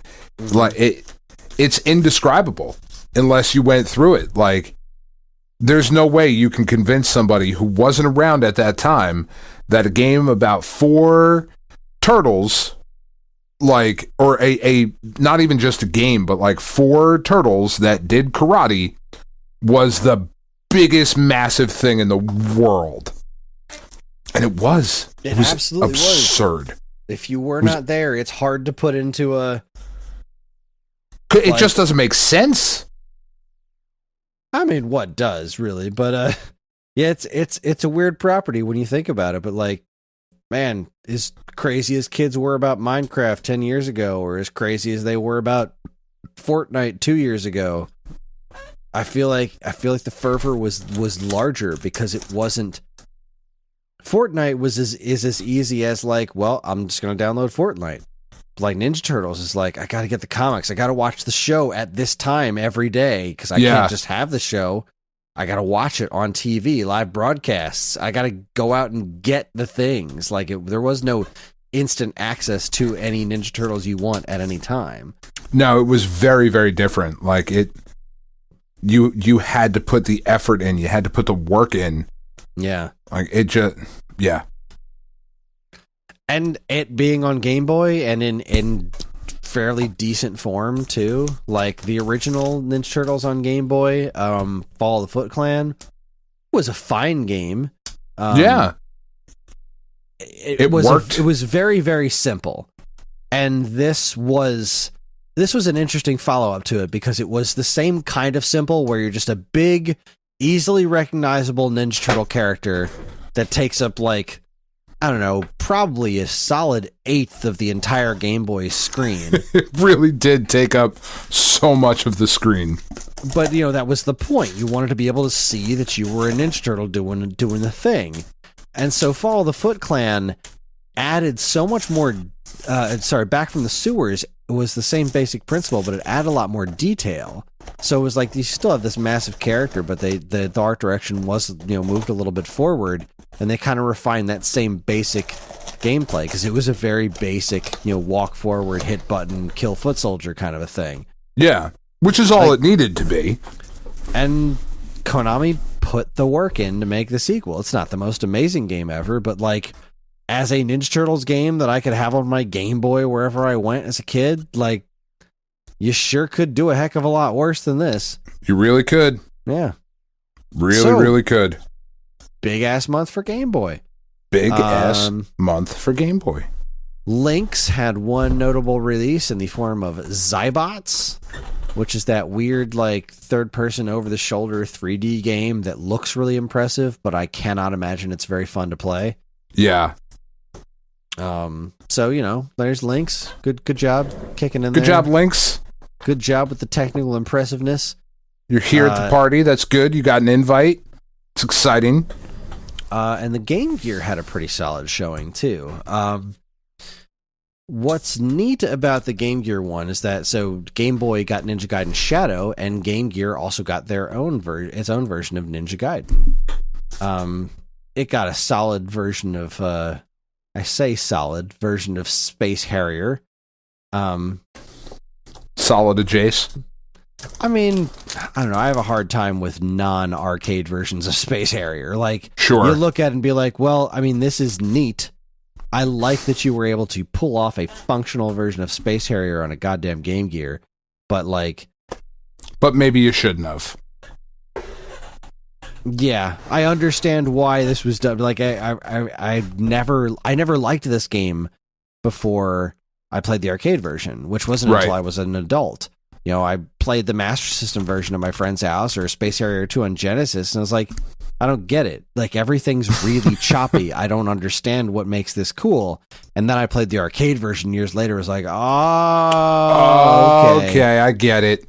That superscalar technology is just the coolest thing. And I had never seen this as a superscalar game before. So like, oh, it's supposed to look like Afterburner. That's amazing. Never mind. I'm in. But still, Space Harrier hitting Game Gear. Ninja Gaiden for Game Gear is a pretty cool Ninja Gaiden game. Yeah. Sort of. Well, and it more so than that, it was just the fact that you could say, like you were just saying this, you were kind of heading this way a minute ago, like, I've got the Ninja Gaiden game for Game Gear. I've got the Turtles game. I've got the Mega Man game, the whatever game. You know, like, I've got the Game Boy version. Here's my portable shit. And I'm into it and I'm excited. Yeah. So, like, you know, as a Ninja game for Game Gear, it's, you know, it certainly could have been worse. It's not an amazing masterpiece, but it certainly ain't bad, and it's a nice looking game. That is definitely one thing that you got to give credit to, whether or not you like the way this game plays. It's a visually decent looking game for the Game Gear. Like, it's not bad looking. Got some cool, like, scrolling tricks and whatnot. It's not bad. But probably easily the biggest thing for Game Gear this month was Sonic the Hedgehog. Yeah, it's pretty big. Yeah, it's you know, Sonic was such a huge property, so now you got your first portable Sonic, and this is effectively the same game as the Master System Sonic, which is a good game. Yeah. This is a legitimately good platformer. It's pretty different mechanics from the Genesis game. Like, he's still more or less inertia based, but they couldn't make his movements as nuanced as they did in the Genesis game because of the platform limitations. Mm-hmm. So the way they changed that around to make that work for Master System and Game Gear was, I thought, really impressive. I was surprised. I downloaded the Master System version of this because, like, it's the same game but with a larger play field, so you can see a lot more of what's coming at you than the original Game Gear version. But I downloaded this on Wii Virtual Console for Master System just on a lark because I was downloading everything. I was like, all right, let's see what 8-bit Sonic the Hedgehog is like, because I had played a little bit of the Game Gear one and played that first stage that was like, it's Green Hill Zone and it's got Master System sounding version of the Green Hill Zone. And then I kind of learned that the mechanics were different and figured out what it was doing. It's like, oh, this is pretty impressive. And then I got to the first bonus stage and the music was really, really good. And then the whole game just opened up after that. And like, oh, it's all different kinds of areas, like the bridge zone and the jungle zone and this amazing Yuzo Koshiro soundtrack that's really fun to listen to. This is a really well-designed platformer. I like this game a lot. Yeah. Definitely a more impressive, I think, I mean, now granted, Super Mario Land is a game that I adore, but I think all in all, if you're talking about a conversion of what made the Genesis game of Sonic tick versus what made the NES version of Mario tick, I feel like this weird alternate dimension take on Sonic is just as impressive as Super Mario Land. Yeah, I would agree with that.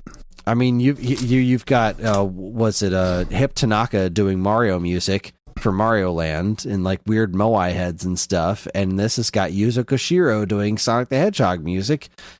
I don't even know what to say about all this stuff. It's like weird parallel, almost like the Genesis game, but totally unique.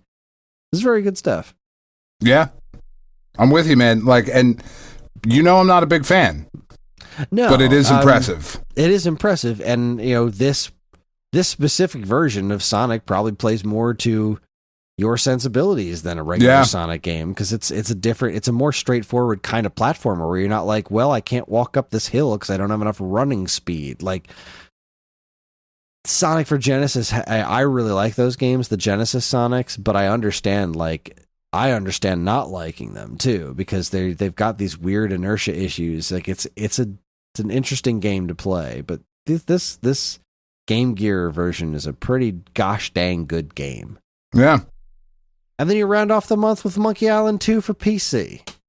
I mean, yay. I'm sure there were tons of other PC games too, but I don't know. I'm sure. But we're not going through all of them. I saw Monkey Island 2 listed and I had to mention it because I love Monkey Island. So it's Monkey Island, man. Yeah. LeChuck's Revenge. LeChuck. Okay, let's head back to 40 years ago. I've got a trio of Atari 2600 games. I think they're all Activision. First up, we have Ice Hockey for 2600.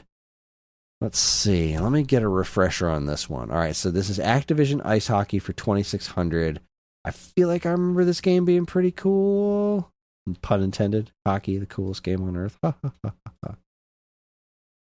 Yeah, man, this is pretty nice. You had some very large stick figure type characters running around. This is Activision. They were definitely next level developers on the Atari. Like they were masters of their craft on this platform. And this game's pretty fun.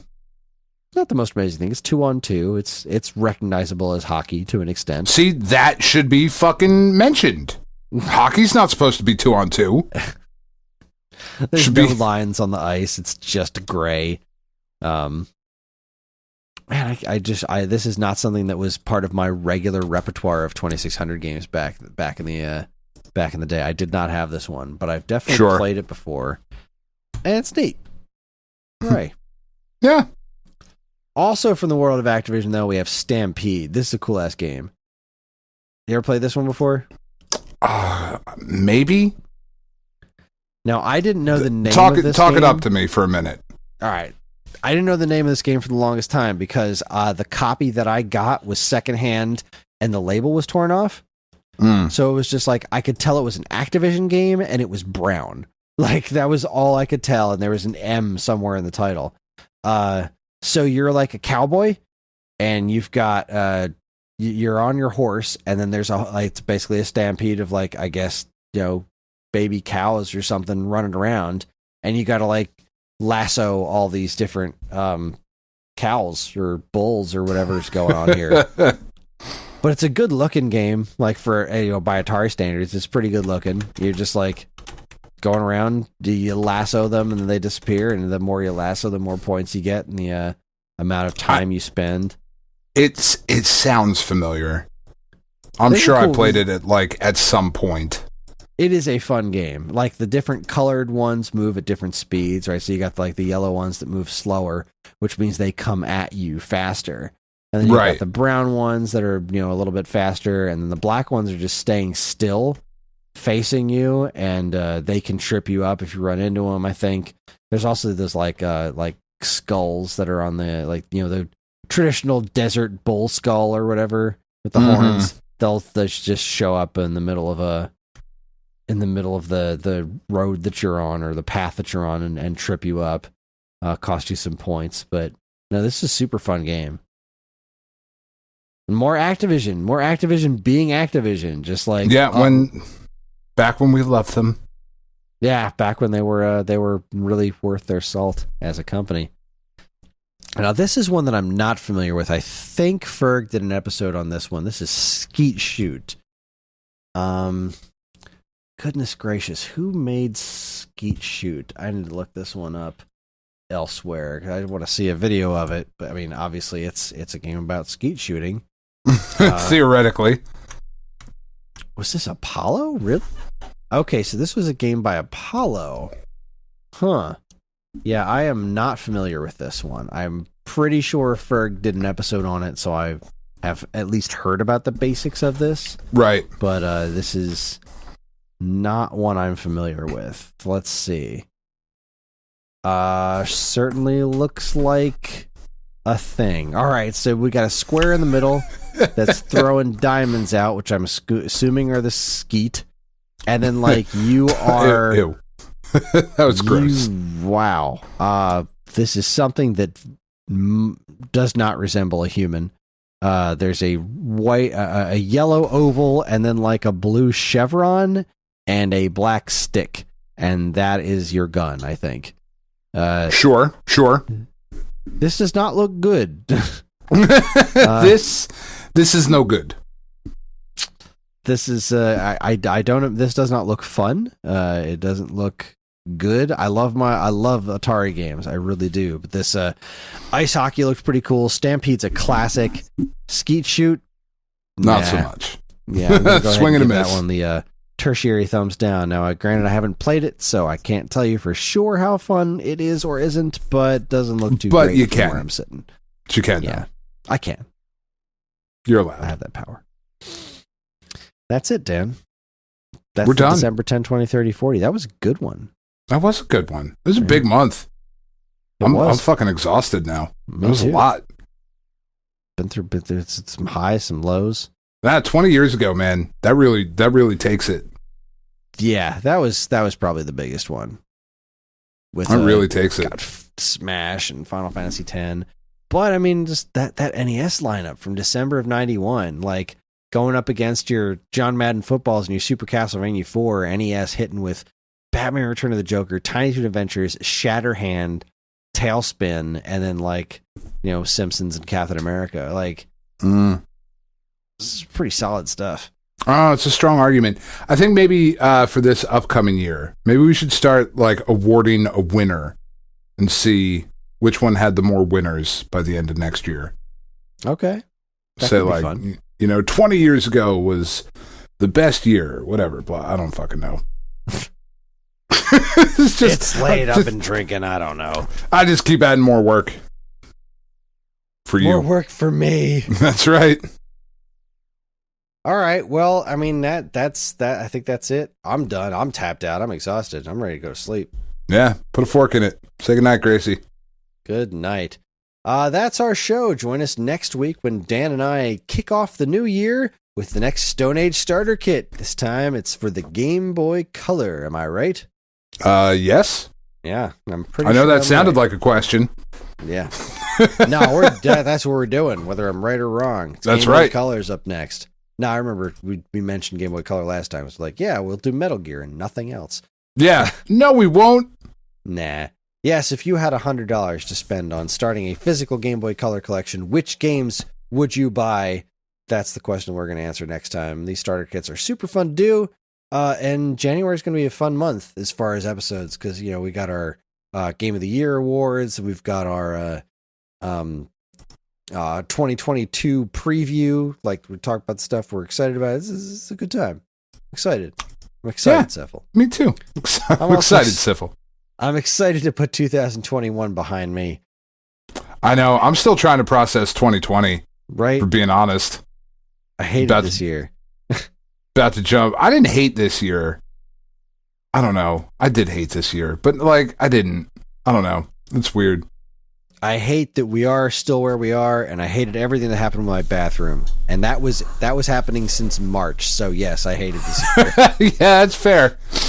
That is fair. I loved a lot of stuff that happened this year, but god damn, I don't think I've been more stressed out in my life than the things that happened to me this year. Yeah. Anyways, here's to a better 2022, huh? Good stuff coming in the future. This podcast will come out on Friday, so this will be New Year's Day. Is this the New Year's Eve episode? Did we just cover that? Eve, yeah. It's good. It's December 31st when this is dropping. New Year's Day is Saturday, so fucking Happy New Year's to you and yours. And yeah. Exactly. I couldn't have said it better myself. I don't know, man. It's weird. It's weird. Yeah, it's gonna be fun though. New Year's, it's a good time. John said he wants to stay up. You think he'll make it? Nah. I don't think he's going to make it. He's going to try, though. Bless his heart, he's going to try. I don't know. Sit him in front of the right thing. You might make it. I don't know. We'll see. Just give him Metroid. But his cousins are going to be here, too, so we'll see. That's going to be a mess. I'm excited about it. That's going to be a mess. It's going to be a mess. But then we're not doing anything social for, a long time, and I'm totally into that. Yeah. After that, then I have that's my week vacation after that. Then the kids go back to school and I get some days to myself. Theoretically, they go back to school. I'll have a nice new storm door that I installed myself. And I had to go out and buy new things to get there because I have unusual shaped doors. So I have to extend the doorway to make it fit these standardized doors. Which is fine. It's great. The door works, functions.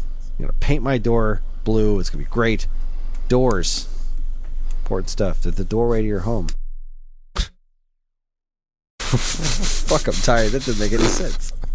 Doors. It really does. They're the doorway to your home. It actually does make all the sense. It's just a really stupid thing to say. It's just nobody would ever say that. Why would they? Oh, fuck. All right. We're on most social media platforms, and if you want to get in touch with us, we aren't very difficult to find. All it takes is a quick look at our show notes, and you'll see links to our social media accounts, as well as all manner of other fun stuff, like a link to our namesake, StoneAgeGamer.com, the Geekade Patreon, which helps keep this show running week after week, and more useful links than you can shake a stick at. A joystick at, that is. Ha! This show's theme song, Squared Roots, was written by Banjo Guy Ollie, who just did another wonderful Lemmings cover. Warms my heart. You can learn all about his wonderful music and more by following the link to his YouTube channel, also in the show notes. And finally, as always, we'd like to thank our intrepid editor, Evan, for making the show listenable for all you folks. We'd like to thank all you folks for listening in the first place. Thanks for all the wonderful holiday wishes that everyone sent us on our Discord. Have a wonderful, happy, and safe New Year, everybody. On behalf of Dan and myself, keep playing games.